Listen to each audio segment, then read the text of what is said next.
Okay guys, I just want to give you a little updated progress on what's going on. If you can't see, it's kind of dark, it's late at night, it's about 12 o'clock or so.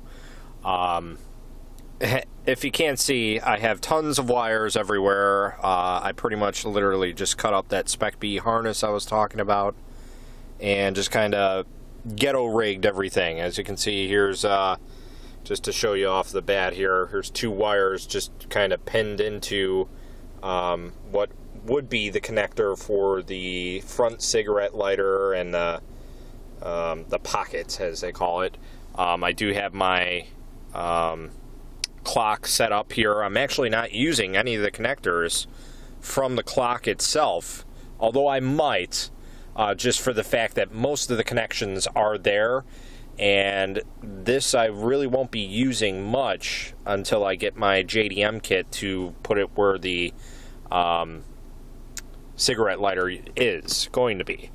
But, you know, that's pretty much for the most of it. Everything's kind of all hooked up.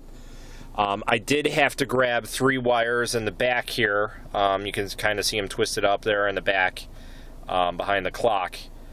There's 3 wires that are actually coming from directly behind the gauge cluster. Now, you don't necessarily have to grab these wires from there, but it is the closest area. I actually didn't even tap into those wires. I just, I kind of took the connector and they're locking connectors. I'll show you what I'm kind of talking about in some pictures I'll post up a little bit, and how I just kind of fed the wire in there and just snapped it back down so it looked like it belonged there. Whether or not that'll affect the wire, I haven't even checked, to be honest with you. I'm sure it was a stupid move, but hey, you know, I'm kind of just going with the flow here, and I'm blind on everything. You know, I have a small write-up on how to do this through the clock connector, but like I said, I'm not trying to do it through this anymore. But then again, like I said, I might grab some wires off of there. But anyway, so here it is. I have yet to hook up the DVD drive, but it's very, very simple to hook up the DVD drive. Most of the wires on the DVD drive hook into the wires that are connected to the back of this. As of right now, I just have the 16-pin connector. That's pretty much the main harness connection. And then the 20-pin is kind of hidden up behind the clock here. That's for my audio, so the stupid navigation voice. But, you know, just to show you guys that it is working. Let me turn here. Sorry about the jitterness. Yes, I know my fuel consumption is horrible. I've been sitting here just kind of idling because it's, as you can tell, it's 38 degrees outside. So I'm working in my car. I live in an apartment complex, so I don't really have a garage to work in. So, so here's just some of the menu options. Here, I'll kind of blip the throttle for you. So there you can see that the Excel is working. Everything's good. Fuel consumption is on there, average.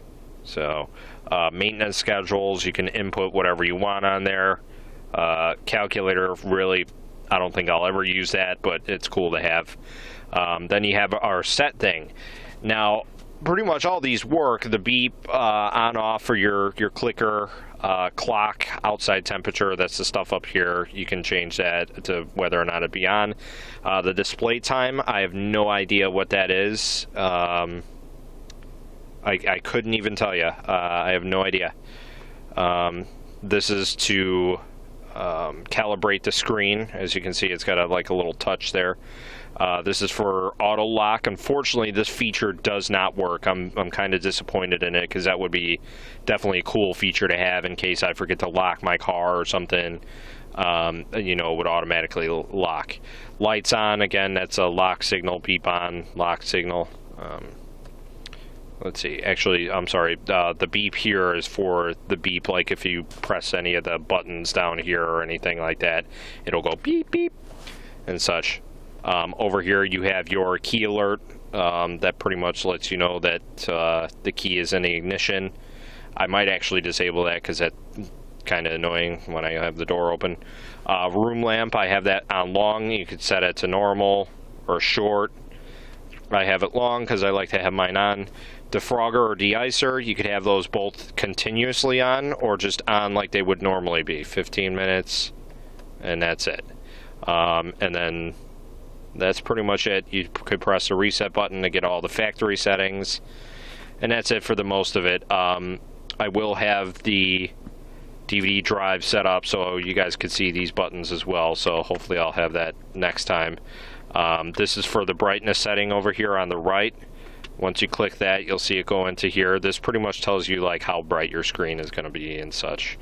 So I keep those at full bright because I'm an asshole. So off pretty much turns the navigation system off. You want to turn it on, you just press that button again.